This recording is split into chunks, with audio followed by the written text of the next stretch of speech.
Армысыздар қазақ туран елі.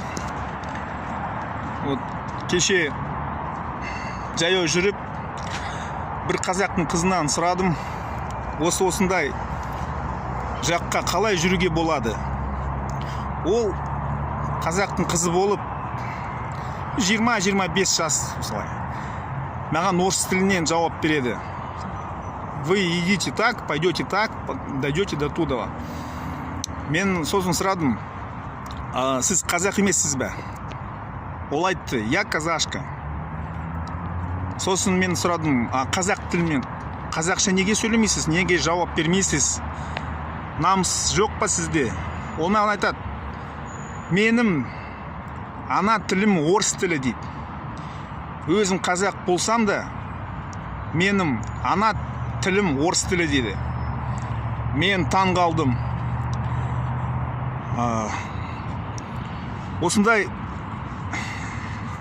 Осындай жағдай өте қиын екен. Қалай қазақ болып осылай менің ана тілім орыс тілі деді. Сосын ол маған айтады, вот вы приехали с юга сюда и устанавливаете свои правила. Я, говорит, местная. Сосын мен оған айттым орыс тілінде. Я тоже местный, я тоже северный, но я казах, и мой родной язык это казахский язык, родной государственный казахский язык. Да, я сам закончил 2 высших образования, да, с отличием на русском языке, но сейчас я учу казахский язык, я стараюсь разговаривать на казахском языке в повседневной жизни. Вот вы смотрите на Украину, что там произошло. Разве вас это не смущает?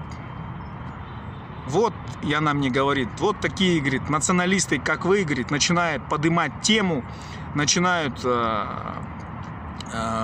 возбуждать межнациональную рознь. Вот, и на Украине именно из-за таких, как я, началась война. Ну это вообще глупость, абсурд. Мен таң қалдым, қалай осылай қазақтың қызы, осындай санасымен жүріп жатыр. Түсінбедім мен оны. Ол өте қауіпті жағдай. Қазақтар сондай, қазақтың қыздары сондай болса, мен қазақ ұлтын болашағына қорқып қалдым мен. Келешегі бола ма, болмай ма?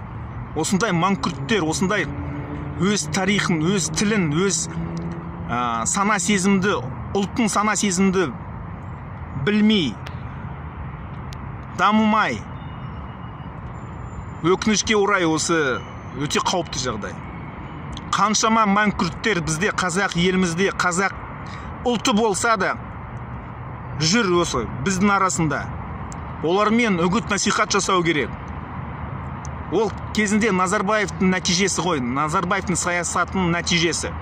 Осындай мәңкүрт болып, мәңкүрттің символы ол Алжас Сүлейменов, Тоқтар Аубакиров, әйелдері орыс, өз ана тілін білмейді, дамымайды.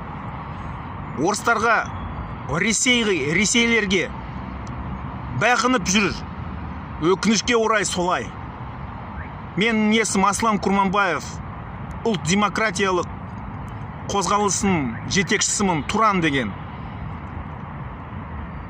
Өте қауіпті жағдай. Намыс болмайды. Сана сезім жоқ. Өз тарихын білмейді. Тілін білмейді. Ар намысы жоқ. Ұлт намысы жоқ. Мен қазақпын. Менің ұлы ата-бабаларым бүкіл әлемді жаулаған кезінде Түркі қағанат, Шыңғысхан империясы, Алтын Орда, ол бәрі біздің түркі қазақ ұлы мемлекеттеріміз. Ал енді осындай мәңкүрт қазақтар жүріп, өз ана тілін білмей, өз ана тілін менсінбей, ол өте қауіпті. Өкінішке орай солай қазір. Қазақ туран елі, алға!